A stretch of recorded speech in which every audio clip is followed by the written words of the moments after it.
இன்னைக்கு என்ன வீடியோன்னு சொன்னால் லாஸ்ட் வீடியோட கண்டினியூஸ் தான். அதாவது ட்வின்ஸ் ப்ரெக்னன்சியோட ஆஃப்டர் டெலிவரிக்கு பிறகு எப்படியான அனுபவம்ன்றது தான் நான் எக்ஸ்பீரியன்ஸ் வந்து உங்களோட ஷேர் பண்ண போகிறேன். அதாவது நீங்கள் கேட்ட கேள்விகளுக்கான பதிலும் இருக்குது. என்னோட எக்ஸ்பீரியன்ஸையும் வந்து நான் உங்களோட ஷேர் பண்ண விரும்புகிறேன். ஓகே ஃப்ரெண்ட்ஸ், அதுக்கு முன்னாடி வீடியோக்கு போகிறதுக்கு முன்னாடி என்னோட சேனலை நீங்கள் ஃபஸ்ட் டைம் பார்க்குறீங்கன்னா ப்ளீஸ் சப்ஸ்கிரைப் பண்ணுங்கள். அதுக்கு பக்கத்தில் இருக்கிற பெல் சிம்பிளை கிளிக் பண்ணுங்கள். அதில் ஆல் ஆப்ஷன் இருக்கும். அதை நீங்கள் கிளிக் பண்ணி வச்சா தான் கண்டிப்பாக நான் போடுற வீடியோஸ் வந்து உங்களுக்கு நோட்டிஃபிகேஷனாக வரும். ஓகே ஃப்ரெண்ட்ஸ், இப்போ வீடியோக்குள்ளே போகலாம். அதாவது ஆஃப்டர் டெலிவரி வந்து சதுவும் இதுவும் வந்து ஒரு கேட்டிருந்தீங்க எவ்வளோ டிஃப்ரெண்ட்டில் பிறந்திருந்தாங்கன்னு. 2 பேருமே 10 மினிட்ஸ் டிஃப்ரெண்ட்டில் தான் பிறந்தாங்க. ஃபர்ஸ்ட்டு வந்து சது பிறந்துட்டாங்க நார்மலாக.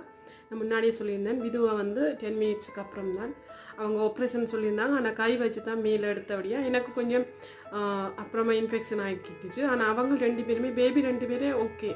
அதாவது ஒரு நாள் வந்து தான் ஆக்சிஜன் கொடுத்தாங்க. அடுத்த நாள் காலையில் இவங்க பிறந்தது ஒரு பின்னிறம் போல். ஆனால் அவங்களுக்கு வந்து நைட் ஃபுல்லாக ஆக்சிஜன் கொடுத்துட்டு காலையிலேயே நார்மல் வாட்டை எனக்கு கொண்டு வந்து காட்டிட்டாங்க 2 பேரையும். அதுக்கப்புறம் அவங்கள ஆக்சிஜன் கொடுத்ததே இல்லை. அவங்களே பார்த்துக்கிட்டாங்க. ஏன்னா கொஞ்சம் சீரியஸாக இருந்தபடியாக உடம்பு கொஞ்சம் கஷ்டமாக இருந்தபடியாக அவங்களே வச்சு பார்த்துக்கிட்டாங்க கொஞ்ச நாளைக்கு. அப்புறமா எங்கிட்ட பக்கத்துலேயே கொடுத்துட்டாங்க. அந்த மாதிரி நீங்கள் நிறைய பேர் கேட்டுருந்தீங்க. அதாவது பிறந்ததுக்கு அப்புறம் வெயிட் வந்து குறைஞ்சிச்சு தான் கூட்டிகிட்டு இருக்குதான்னு சொல்லி சில பேர் சொன்னீங்க. சில தங்களோட பிள்ளைகள் வந்து வெயிட் வந்து கம்மியாக இருக்குண்டு. நார்மலாகவே ஒரு பிள்ளை பிறக்கிற மாதிரி தான் இவங்களுக்கு வந்து ஹாஸ்பிட்டலில் வந்து பிறக்கும்போது 2 கிலோ வெயிட்டு சதவீதம் இருந்தாங்க. கிட்டத்தட்ட 2 கிலோண்டா. வீட்டுக்கு வரும்போதே நான் சொன்ன மாதிரி திருப்பி சொன்னால் அவங்க ஒரே வெயிட்லாம் இருந்தாங்க. ஆனால் மறுபடியும் வீட்டுக்கு வந்த அப்புறம் வெயிட்டு கம்மியாயிடுச்சு கொஞ்சம் அவங்களுக்கு. என்ன நர்ஸ் வந்து வீட்டை வருவாங்க, வந்து பார்த்து கொண்டு இருக்கும்போது அவங்களுக்கு கொஞ்சம் வெயிட் வந்து கம்மியாக துவங்கிடுச்சு. அது காரணம் வந்து நீங்கள் இப்போ கேட்ட கேள்வியில் ஒரு முக்கியமான கேள்வி. நீங்கள் தாய்ப்பால் கொடுத்தீங்களா, இத்தனை மாதம் கொடுத்தீங்க அப்படின்னு சொல்லி கேட்டிருந்தீங்க. எனக்கு இவங்க வந்து தாய்ப்பால் குடித்தது வந்து இவங்க கிட்டத்தட்ட ஒரு 2 மந்த் தான், கரெக்டாக கிட்டத்தட்ட 2 மந்த் தான் குடிச்சாங்க. அதுக்கப்புறம் அவங்க குடிக்கலை. காரணம் பார்த்தீங்கன்னு சொன்னால் எனக்கு தாய்ப்பால் இல்லை. இவ்வளவோ ட்ரை பண்ணி மிஷின் மூலமாக எல்லாம் எடுத்து பார்த்தும் ட்ரை பண்ணி தாய்ப்பால் அவங்களுக்கு போதுமானதாக கிடைக்கல. அதனால் இந்த 2 மந்த்ஸ்க்கு பிறகு அவங்களுக்கு வந்து நான் டீன் பவுடர், மில்க் பவுடர் தான் கொடுத்துட்டே இருந்தேன். பால் வந்து அது வந்து டாக்டர் சொல்லி தந்த மார்க் தான் நான் வாங்கி கொடுத்துட்டு இருந்தேன். மற்றபடி ஓகே அவங்களுக்கு அந்த அதாவது ட்வின்ஸ் பிறக்கும்போது சொல்லுவாங்க நிறைய நாள் வந்து சீரியஸாக இருப்பாங்க, அப்படின்றது இல்லை. சதவீதம் பொறுத்த வரைக்கும் அப்படி இருக்கல. அவங்க பிறந்தது என்னமோ 36 வீக்கு 4 நாளில் பிறந்தாங்க. ஆனால் ஆக்சிஜன் இல்லாமல் அவங்கள வச்சுருக்கவே இல்லை. ஒரு 1 டே வச்சுருந்தாங்க. அப்புறமா நார்மலாக வந்துடுச்சு. நெக்ஸ்ட் கேள்வி என்னன்னு சொல்லி பார்க்குறேன். எழுதி வச்சிருக்கிறேன் நான்.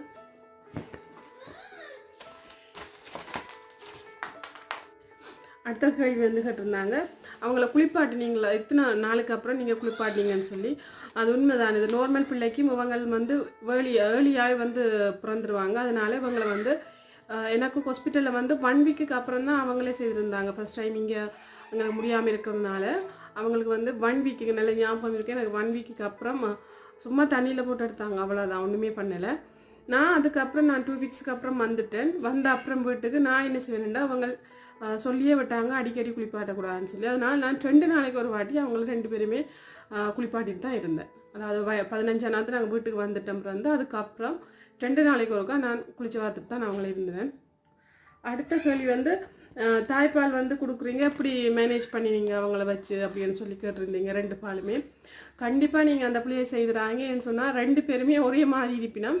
அதனால் நான் இப்படி ஒரு நோட் எடுத்து வச்சுப்பேன். எடுத்து வச்சுட்டு எப்படி அவங்கள சமாளிப்பேன்டா, இந்த 2 மாதத்துல எனக்கு பால் கொஞ்சம் கம்மியாக இருந்தபடியாக 2 பிள்ளைக்கும் போதுமானதாக வேணுமன்றதுக்காக என்ன செய்வேன்டா, ஒரு ஆளுக்கு வந்து ஒரு வாட்டி வந்து தாய்ப்பால் கொடுப்பேன், அடுத்தவங்களுக்கு வந்து மில்க் பவுடர் கரைச்சி கொடுப்பேன்.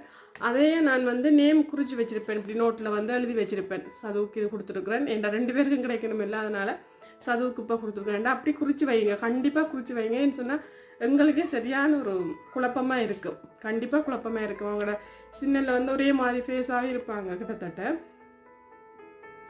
இன்னொன்று வந்து நீங்கள் பால் கொடுக்குறீங்கன்னு சொன்னால் 2 பேருமே வந்து 2 கையில் வச்சு கொடுக்குறதுன்றது சரியான ஒரு கஷ்டம். ஏன்டா நாங்கள் உதவி இல்லாமல் இருக்கிற நாங்கள் வந்து சரியான கஷ்டம். நீங்கள் எப்படி பண்ணுங்கன்னு சொன்னால் அரை மணி நேரத்துக்கு முன்னாடி ஒருத்தவங்களுக்கு கொடுத்துடுங்க பால் வந்து.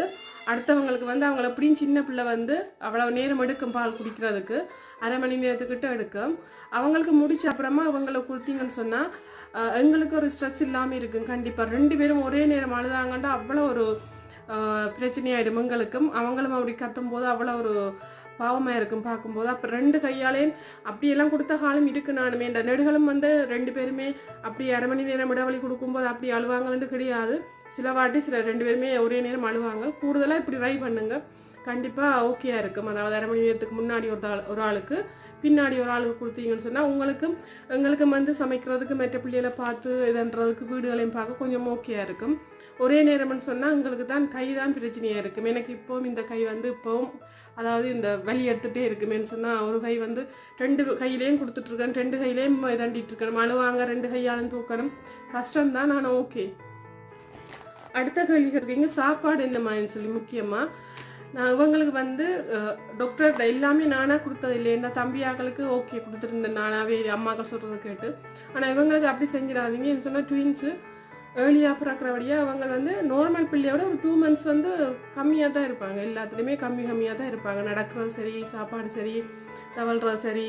சில பிள்ளைகள் அதில் ஒரு வித்தியாசமாக இருப்பாங்க. கொஞ்சம் பேர் வந்து அதிகமான ட்வின்ஸ் வந்து அப்படி தான் இருப்பாங்க. நீங்கள் அதனால் சாப்பாடு வந்து முக்கியமாக பாருங்க. சில பேர் கேட்டிருந்தீங்க தாய்ப்பால் கம்மியாக இருக்குது. இப்போ நம்ம நாட்டில எல்லாம் வந்து சாப்பாடு இப்போ டின் பவுடர் வாங்கி கொடுக்குறது சரியான கஷ்டம் தானே. அப்போ ஒரு நிறைய சிஸ்டர் இல்லை நிறைய பேர் கேட்டிருந்தாங்க இந்த பசுப்பால் கொடுக்கலாமான்னு. நீங்கள் கண்டிப்பாக டாக்டர் தான் இது கேளுங்க. என்ன சொன்னால் அந்த நாட்டில் இப்போ எங்களோட நாட்டில் இங்கே வந்து வெளிநாட்டில் அது டின் பவுடர் நார்மலாக இருக்கிறபடியாக வாங்கக்கூடிய சூழ்நிலையில் நாங்கள் இருக்கிறபடியாக வாங்குகிறோம். கண்டிப்பாக அப்படி ஒரு சூழ்நிலை இல்லைன்னு சொன்னால் நீங்கள் பசுப்பால் கொடுக்கலாம். டாக்டரை கேளுங்க, கண்டிப்பாக டாக்டரை கேட்டுட்டு கொடுங்க. நான் வந்து இவைகளுக்கு வந்து 5 மாதத்துல தான் 5 மாதம் மட்டும் 3 மணித்தியாத்துக்கு ஒருக்கா பால் கொடுக்கணும். கண்டிப்பாக 3 மணித்தியாத்துக்கு ஒருக்கா கொடுத்தா தான் அவங்களுக்கு ஓகேயா இருப்பாங்க, தூங்குறதுக்கும் அவங்களுக்கும் வளருவாங்க, கொஞ்சம் பொடி போடும் மக்களுக்கு. 5 மாதத்துக்கு அப்புறம் நார்மல் பிள்ளைக்குன்னு சொன்னால் 4 மாதத்துலேயே இங்கே சொல்கிறேன், இங்கே நாங்கள் கொடுத்துருவோம். என்னோட மூத்தவன் 2வது எல்லாம் இங்கே வந்து 4 மாதத்துலேயே பல பியூரே இருக்குது, எல்லா களியல் அப்படியானதை நாங்கள் அவிச்சு கொடுத்துட்டோம். இவைக்கு சதவீதவுக்கு வந்து 5 மாதத்துக்கு அப்புறம் தான் டாக்டர் சொன்னாங்க. என்ன இவை 1 மாதம் 1.5 மாதம் நாங்கள் பிந்தி தான் பார்க்கணும், 2 மாதத்துக்கு தேவையில்லை. அதனால் 5 மாதத்துலேருந்து ஸ்டார்ட் பண்ண சொன்னாங்க.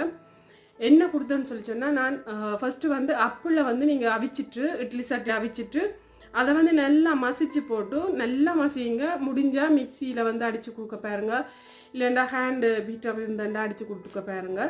அதை வந்து நல்லா மசிச்சுட்டு கொஞ்சம் கொஞ்சமாக அவங்களுக்கு ஒரே நாளில் சாப்பிட மாட்டாங்க அவ்வளவும். ஃபஸ்ட்டு ஒரு ஆப்பிள் கொடுத்து பாருங்க, காவாசி அப்படி வட்டி சின்ன துண்டா. இந்த அவங்க ஃபஸ்ட்டு டேஸ்ட் பண்ணி பார்க்கும்போது உடனே அவ்வளோ சாப்பிட இல்லைன்னு சொல்லி கோவிக்காதீங்க. சின்னவே முதல்ல ருசி பிடிச்ச அப்புறம் தான் சாப்பிடுவாங்க. அதே டைமில் நீங்கள் பாலையும் வந்து கரைச்சி ரெடியாக வச்சுருந்தா ஓகே. அதே மாதிரி வாழைப்பழம் கொடுக்கலாம், இங்கே கொடுக்கலாம். என் அங்கடியாக சொல்லிவிடும் எல்லாருமே சளி வைக்கும் மாட்டாங்க. ஆனால் வெளிநாடை பொறுத்த வரைக்கும் அப்படி ஒன்றும் பார்த்ததில்லை.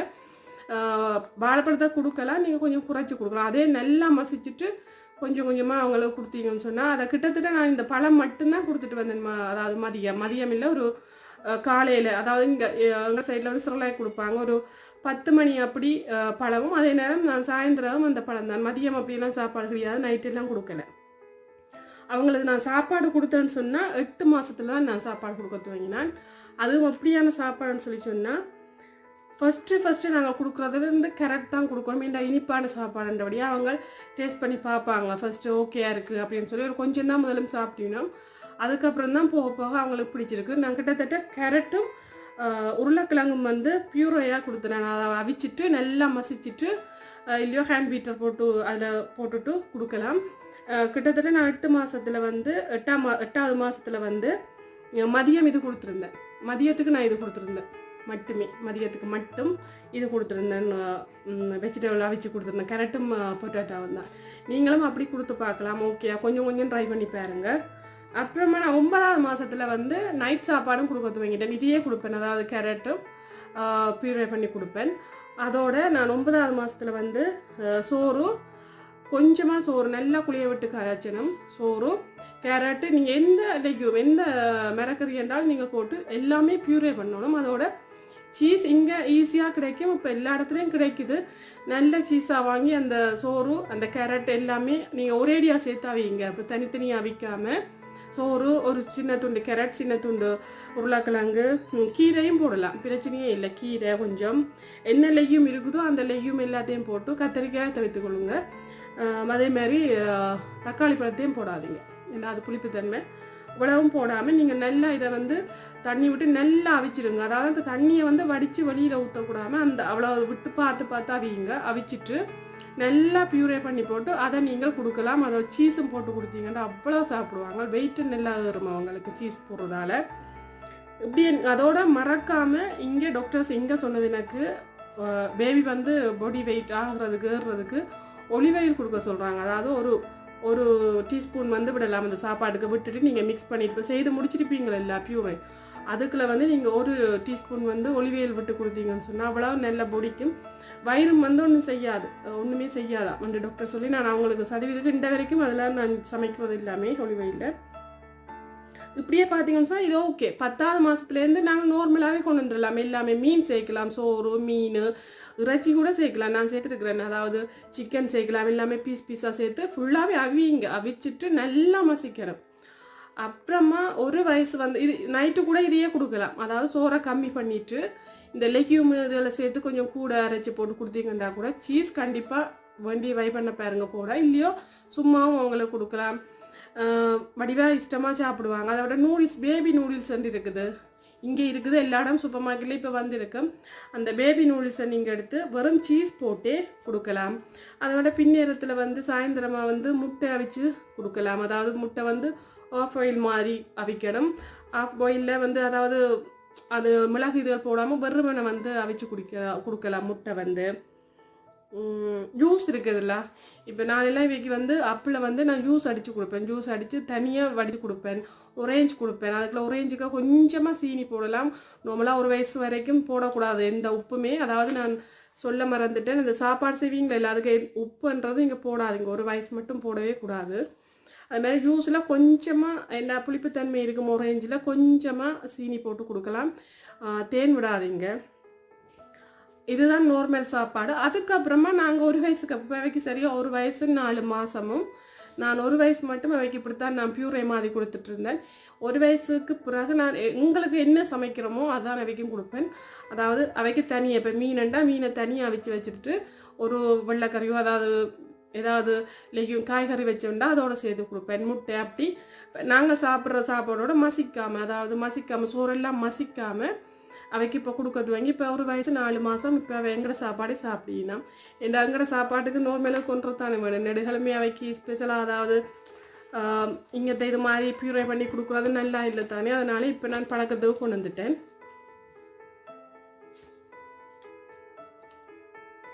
மற்றது வந்து தாய்ப்பால் கம்மியாக குடிச்ச சதவீதம் வந்து 2 மாதம் சொல்லியிருந்தேன், 2 மாதம். அதனால கொஞ்சம் எல்லாமே லேட்டாக செய்வாங்கள்ன்ட்டு பார்த்தா, ஆனால் அவங்க கிட்டத்தட்ட சதவீதம் வந்து கரெக்டாகவே செய்கிறாங்க.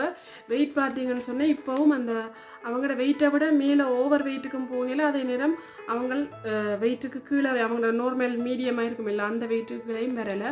அவங்க கரெக்டாக தான் வந்துட்டு இருக்கிறாங்க, ஒரு பிரச்சனையும் இல்லை. மற்றது நைட்டு தூக்கம்ன்றது கஷ்டம்தான், அதாவது பயப்படாதீங்க. கொஞ்ச நாளைக்கு அவங்க வளர மட்டும் கஷ்டம்தான், மாறி மாறி தான் பார்க்கணும், ஒன்றுமே செய்ய முடியாது. நைட்டு கொஞ்சம் கஷ்டம்தான். சில பிள்ளைகள் வந்து தூங்கிடுவாங்க, நைட்டு சாப்பாட்டோட படுத்துவாங்க. எப்படியும் ஒரு 2 வாட்டி எலும்ப பார்ப்பாங்க. ஒரு சிஸ்டர் கேட்டுருந்தீங்க நைட் எல்லாம் பிரச்சனை இல்லையாண்டா, இல்லை கஷ்டம்தான், அதான் ஓப்பனாகவே சொல்கிறோம் கஷ்டம்தான். ஆனால் அதை நாங்கள் நல்ல போல்டாக இருக்கிறோம். நாங்கள் அதை எனக்கு எல்லாம் இருக்குது அப்படி இப்படின்னு நினைக்காம கண்டிப்பாக அவங்களோட கஷ்டம்தான். ஓகே, எல்லாமே ஓகே, சரியாயிடும், அவங்க வளர்ந்தோன்னு சரியாயிடும். ஓகே ஃப்ரெண்ட்ஸ், அதாவது இந்த வீடியோஸில் உங்களுக்கு ஏதாவது டவுட் இருந்தேன்டா கூட ஓகே. லாஸ்ட் வீடியோவில் நான் சொல்லியிருந்தேன், நீங்கள் ஏதாவது டவுட் இருந்தால் கண்டிப்பாக கமெண்ட் பண்ணி கேளுங்கன்னு. நிறைய சிஸ்டர் வந்து உங்களோட எனக்கே புரியுதுண்டா, நான் முன்னாடி வீடியோவில் சொன்ன மாதிரி தான் எனக்கு கூட இந்த பையங்கள் இருந்துச்சு. இந்த புதுசு எங்களுக்கு ட்வின்ஸ் அண்டோடனே ஒரு பதட்டம், ஐயோ ட்வின்ஸாக இப்படி பிறக்கிறது அப்படின்ற ஒரு பயம் வரும், எப்படி இருக்க போகிறோம் அப்படின்னு சொல்லி எவ்வளோ ஒரு கஷ்டமாக இருக்கும். அதனால நீங்கள் நிறைய பேர் என்னிட்ட நிறைய கேள்வி கேட்டிருந்தீங்க. எல்லாருக்குமே தேங்க்ஸ். முதல்ல நான் சொன்னதுக்கு நீங்கள் கேட்டிருந்தீங்க. எனக்கு தெரிஞ்சதை நான் சொல்லியிருக்கிறேன், என்னோட அனுபவத்தை நான் பகிர்ந்து கொள்கிறேன். ஓகே, இந்த வீடியோலேயே உங்களுக்கு ஏதாவது டவுட்ஸுகள் ஏதாவது இருந்ததுன்னா கண்டிப்பாக தயங்காமல் எனக்கு கமெண்ட் பண்ணுங்கள். நான் சொன்ன மாதிரி என்னால் முடிஞ்சால் நான் உடனே கமெண்ட் பண்ணுவேன். இல்லைன்னு சொன்னால் நான் ஒரு கொஞ்சம் நேரம் கழிச்சிருந்தாலும் இல்லை நெக்ஸ்ட் டே இருந்தாலும் கண்டிப்பாக நான் கமெண்ட் பண்ணுவேன். ஓகே, இன்னொரு நல்ல வீடியோவில் சந்திக்கும் வரைக்கும் பாய் ஃப்ரெண்ட்ஸ்.